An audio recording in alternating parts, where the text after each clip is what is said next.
এবার চৌকি কিতাতে বসলাম চৌকি তাকে পরে তুলে লিয়ে আরস না এটা সরি সরি সরি তারপর এনে কিতাব বেসিতে নিয়ে আমার চাই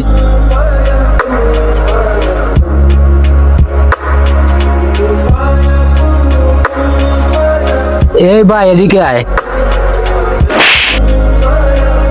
তার লগে অন্যায় খরচত কিচ্ছু কইছি না, আবার ফ্যামিলি লইয়া কথা কও। ইয়া আমার ধাক্কা খাই তাই আমার কিনা চোখ নাই তার কপালত তোলে তার লগে ধাক্কা খাইছত অন্যায় খরচ, আমি কিচ্ছু কইছি না, আবার ফ্যামিলি লইয়া কথা কও। সব কিছু মানিয়া নিমু। ফ্যামিলি নিয়ে কোনো কথা মানতাম নাই। ফ্যামিলির সম্মানে আঘাত এলে শান্ত থাকা যায় না, প্রয়োজনে সবার বিপক্ষে যাব, তবুও পরিবারকে ছাড়বো না। Nobody knows